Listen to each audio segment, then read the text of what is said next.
Hey guys, welcome back to the Blue Tiger Poker 10K Challenge. So we're getting started here on Bravada again on Wednesday night, and tables were a little slow coming in, but I've been here 30 minutes watching the tables and actually seem to be getting some good action on the tables now. So we fired up 4 of them. We might be dropping 1 here in a little bit just to have the screen in a better position and things like that. But for now, we're going to stick with the 4 and see how things go from there. Hadn't really got to play much since the last session. Played one little one. I think might have won $10 or something like that. But really nothing to write home about in that one. And just got through doing the weekly update, so got that thing uploaded to YouTube. If you hadn't seen that one, there's some good stuff in that. I would watch that one this week. Got the St. H.O. Jackpot update on there, and of course later you'll be watching this one and seeing the jackpot. But also go over the 2+2, what's going on there, and then going over Bravada and why I like the site and showing some of their promotions they're currently putting on.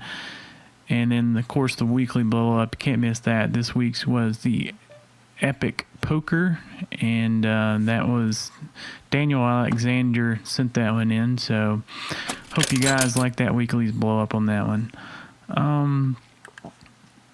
Very loose. We do have 150-cent table. Couldn't really find much early on. That's reasons that we might drop it and just play the dollar tables. But they're very loose right now, especially I guess the tightest table I have, it would be the one in the upper left. Definitely over here they are just not shy of shoving their stacks in and over betting by a mile, the pots. So, and then down here to the bottom table, don't really have much. That's the last table I put in for right now, but again, we may drop one of those just to make the editing a little bit easier and for you guys to be able to follow along, because with 4 tables, it seems like we do get distracted with a lot. If you get 3 tables with something going on, it's very hard to switch back and forth.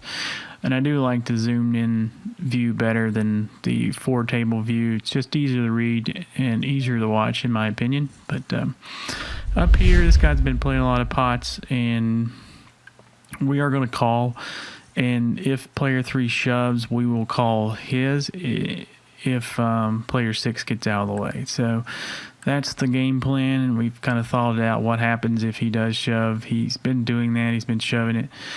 Probably go with our ace there if we had it. And here, if it goes check, check, we're definitely calling his bet.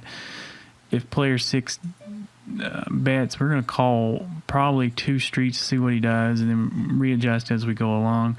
So right now, unless he's got ace king, we're going to split the pot. So we're either going to win it or split it. So again, I don't see any reason to bet the pot right there. And if he's got a king, we can pretty much maybe bet a little bit under half pot, and he might call with a king here. Down here on the bottom table, we're actually going to raise. Again, like I said, it was a split. We are just betting on the smaller side for value if he does have a king or another small pair that he didn't want to get away. And right here, we're not folding to this guy with our pocket eights. If he shoves on us with 2 overs, it's pretty much a race off. And if he's got a 9, then that's Jim Dandy. So we got it in, and then next card it comes out, he got his card. But he's playing such a short stack, there's not much you're going to do there. He's looking down at his hand, he's not thinking. Thing is, here's the play he should have done. I'm still calling him off based on what I would have to call at that point. But if he was a little bit bigger, short stack, like he's playing 27, it's still a little bit short to be doing that kind of play with. But, there he can pretty much re-raise me and get it all in on pre-flop. There's no reason, if he's going to call that flop bet with that hand, he should not just go ahead and re-raise pre-flop all in. The thing is like his stack size now, probably would still call him off, but if I had like pocket fours or something like that, pocket twos, you know, I'm going to fold out and he's going to pick up that pot. Or if, let's say I have ace nine and I'm just, you know, raising him, which I would do in that same situation, we're going to raise him there, and, you know, he's going to fold out maybe a weak ace or something like that. So it's just his hands that he's going to fold out is so good a force, and then, you know, he's only going to shove a certain percentage, which he should have shoved his ace jack if he's going to flat call us. There's no reason. And up here in this table, you see we know that everybody's calling, and I like our hand. It's going to be in that multi-way pot. This guy has no bet sizing whatsoever. And down here, we open raised. The queen comes out. So, again, I like just go ahead and bet that. Probably going to pick that pot up the biggest percentage of the time with this bet here.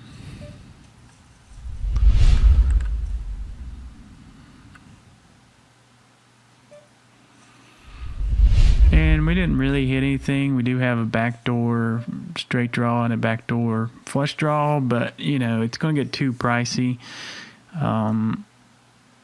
in the hand to continue on with that. And here, with the king coming out, it's a good board to go ahead and bet on.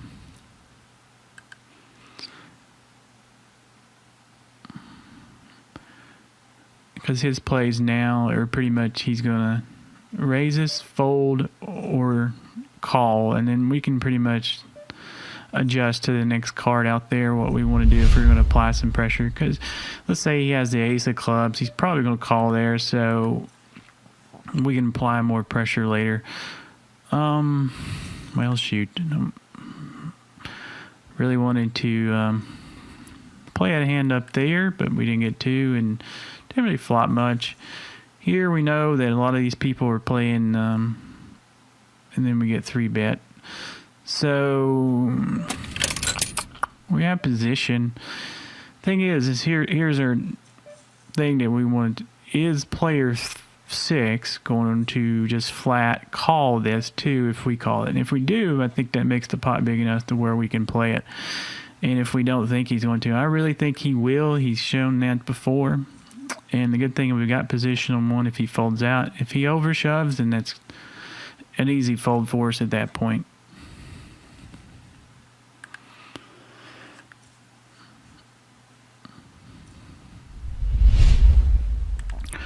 So we got the overshove, and, you know, it's pretty much easy decision there. We're not going to call that off.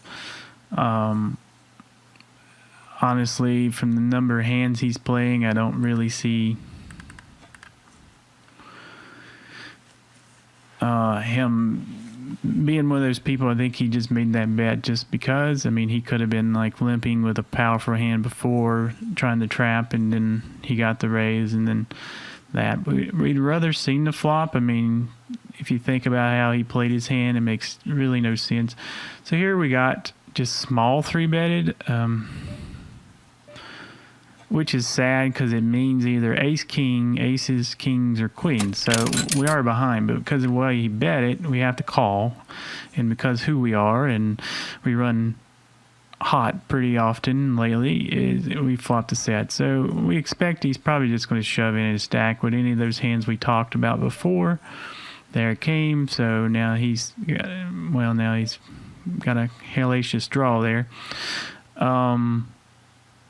Which was crazy. I don't know why he bet that hand, but the hand range we were putting him on would be the others. I mean, that made no sense when he did that. Like, we were going to fold to the small bet and percentage, and then his stack size behind. You know, if he had a large stack size, then we're still not folding, we're calling, but, you know, we're not going away in that hand whatsoever.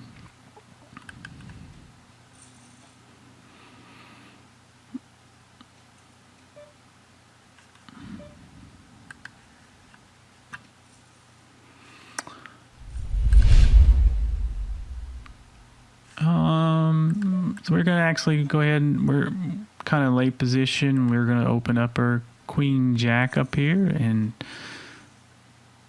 Looks like a loose player that was in seat 3 is now gone. We got a new person, but don't think he's really played a hand yet. So he's playing very short too, just like the guy was down here on the bottom table at player 5,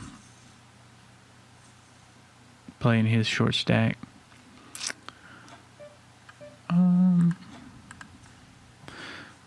Pretty standard, our pocket 9s. We do now have position in the hand. So we're going to see what player 6 does here. Definitely would call a raise from him at this point, even though our hand's vulnerable. The thing is, you know, the aces or something comes out. But again, from our positioning on him, I think he would pay us off all the way. So he makes the weak call. And we're going to continue on this because I don't see either one of them being able to have a hand that's strong that hits this flop.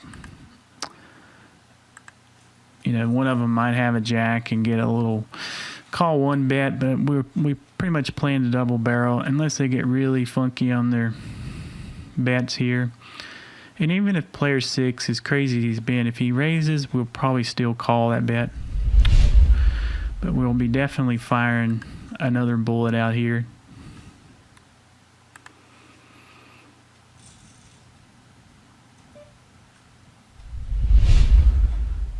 So, I mean, what does that really tell you? Not much. We're actually going to raise this up.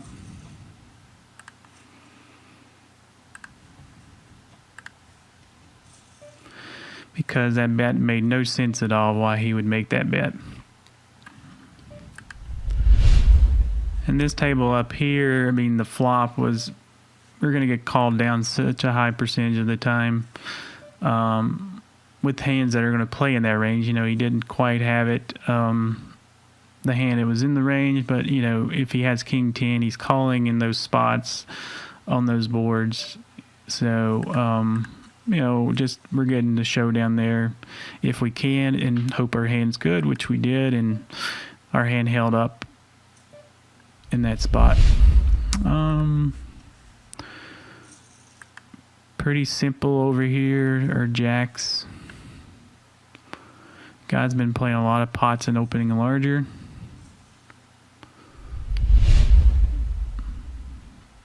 I don't think I'd feel comfortable racing our chips off though. If he would shove all in, I mean, a shove all in here would make no sense. We prefer him just to flat call it, or, you know, just to min raises to like $13. But, and now we went check. We may want to bet for a little value. If he does anything funky here, we're probably going to just give up in the hand. You know, and funky meaning if he makes a raise to $20 or something like that, or, you know, 17. If he makes it like 10 to go, we're definitely going to call another street. Well,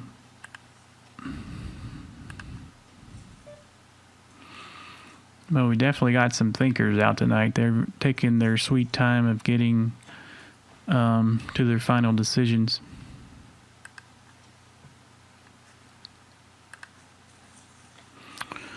And again, the biggest thing on nights like this where you got tables where you got one loose guy, you want to kind of isolate to those people.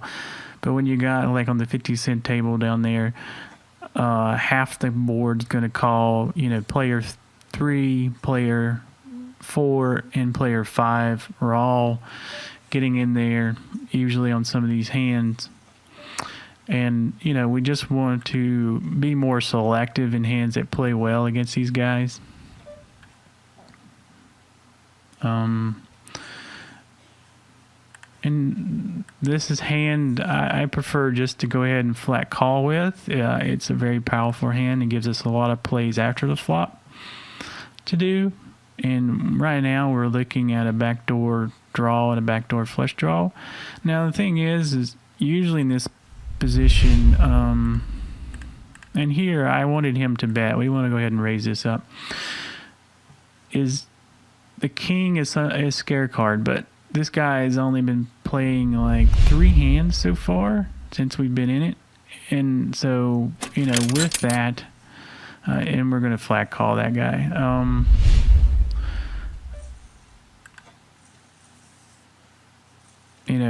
King, queen right now, it's the nuts. We have the open-ended with a pair, so unless he just shoves 32, we're going to call that for sure. And I don't think he would fold if we shove on it right here, and that's the problem. Now, the thing is, if you look at this board and you got 2 hearts and then the heart comes in on the end, we are going to make the play, but I still think he's going to call us off. It's a great play because the heart comes in, and if he doesn't have king, queen, it sometimes will give him a sticky situation, but I still think if he's got ace, jack, or something like that, he is going to basically call us off here.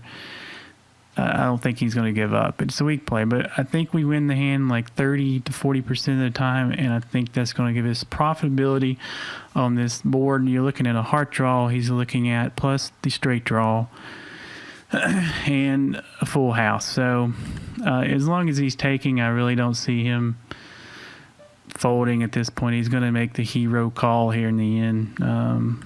Usually when they get through their first time is when they make that hero call with like 2 seconds, 5 seconds left to go. So let's see if it holds true.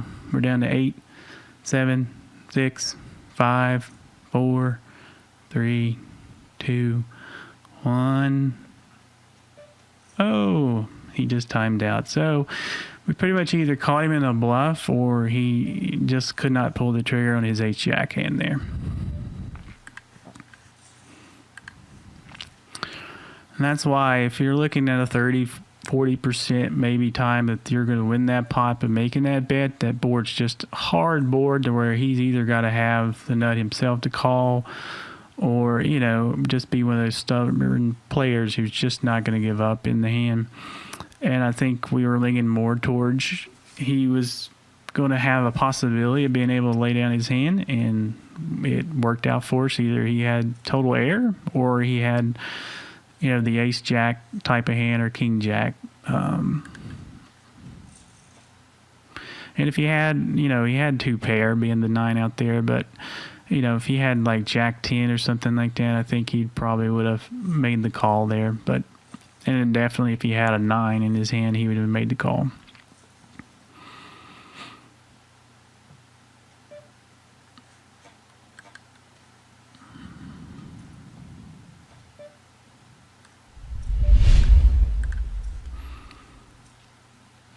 Let's see, what else we got?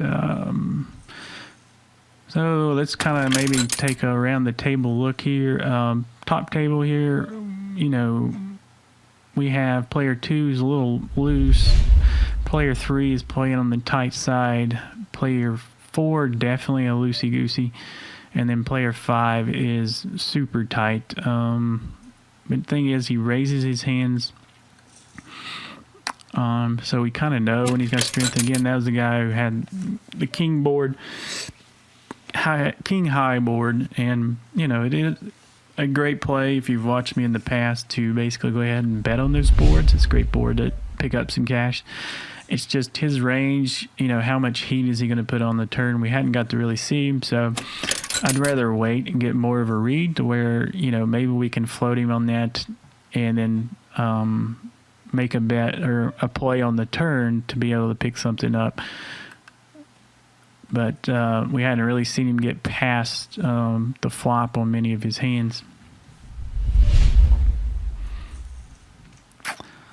Bottom table down here, or definitely with our player 6 guy comes in, we're going to be flattening him. There's no reason to raise and make a bigger pot than we need to be. He actually folded, and same thing for number 1. If he makes it $1, we raise it, and if he makes it 4, we're just going to flat call.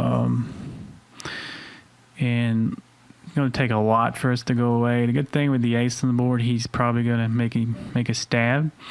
And here we're going to make a stab at it for about half pot. And if he's got an ace, he's probably calling. If he doesn't, he's folding. So really what we're doing there is with our flush draw, we're either picking the pot up right there, and that's fine with us, or if he calls, we're looking for our outs to come in and maybe even prove with a 10 or something, or a king come on the board, giving us the straight draw and the flush draw to where we can win a bigger pot later on in the hand. So down here, just kind of getting back to a rounder table look here at everybody. Player one he's an okay player. He's not really getting out of line too much. He's passive post flop a lot. And then we're just checking over here. We didn't really, I think we're in the small blind, big blind there. And so here's our aggressive guy making it $4. We're definitely going to go ahead and just raise this up, because we got blind versus blind. And when you get in these situations, it's either he's going to go ahead and 5-bet us, or he's going to fold, and he went ahead and did it, so it's fine with us. We were making our play on him. He is a tighter guy, so we're pretty much knowing, even though it was a blind, that he's still going to open up his blinds pretty tight. So we're, there's not many plays to do unless we get a stronger hand, and we can set mine against him, because he's probably going to be paying us off later, because he seems to stay aggressive afterwards.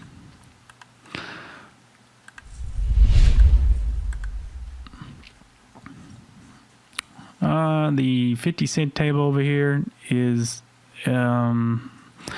player 2 is not really doing much. He's sitting here waiting on hands. And then player 4 is the very loose guy. Player 5 is kind of loose. Then you got us. And then top table, player 1 is very loose. 2 is super tight. 3 is kind of tight, but he's super passive post flop. And then player 4 is a good one for us to probably make some money on. He's very loose and somewhat aggressive, so they'll usually try to bluff and take down pots. So it'd be something where we can maybe change up our plays a little bit and get him to commit to some of these hands. They don't really have, again, the action's either slam, bam, thank you, ma'am, tonight, or it's just sitting back in the old rocker waiting on something to happen. Again, it's very aggressive, it seems like, when the pot comes, or it's not much. So here we're probably going to see pretty good flop force. Thing is, we're going to get him to fold out any hand. If he's got a queen, we're getting the money in one way or another. So he bets $1.87. So what we're going to do is just go ahead and raise it up and kind of see what he does with that. Again, if he's got a queen, we're just getting it in. I don't see if ands or buts about that one. So here we have a very tight guy. We have the loose guy, and then the tight guy makes it 11. And he's really, really tight. So our ace king here. We're actually going to get rid of it.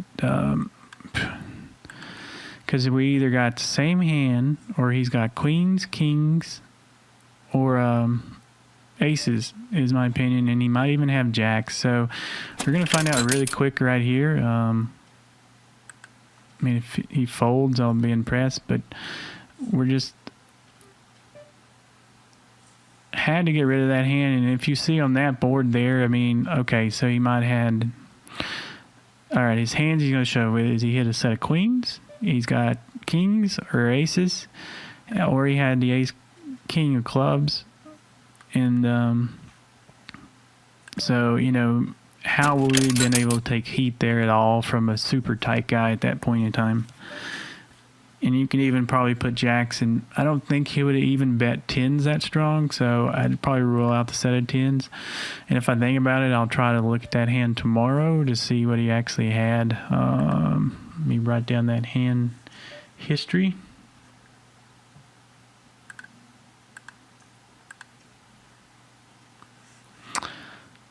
And like I said, we'll look at that tomorrow and see how good my read was on that.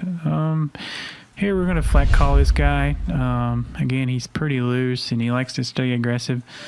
And then we're pretty much, our hand is vulnerable at this point, so we're actually going to raise him up here. And we'll snap that off. So he actually has a club, so we just need to dodge a jack and a club, and we do it. So we ended up taking that down from him.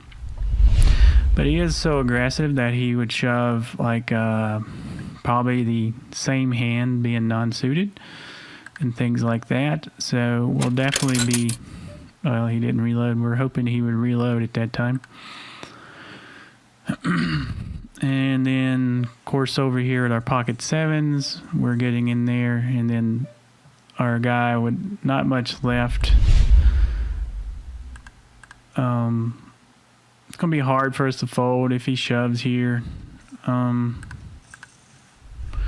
then our pocket sevens, we're actually going to be betting 2. And if something, 28 guy probably shoves on us, we'll probably have to, let's see, that'll be 30.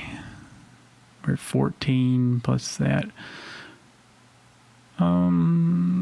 That'd be another 20 to win a $40 pot, so we'll probably have to end up calling off there too. And then over here, this guy didn't want to give up.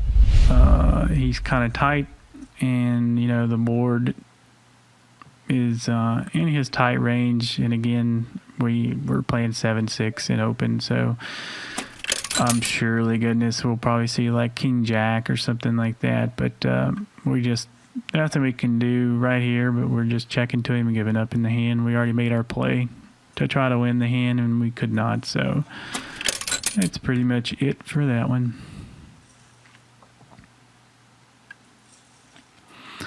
All right, guys. Well, we're around 27 minutes on our time, so we're just going to wrap this session up right here. So until next time, guys, good luck at the tables.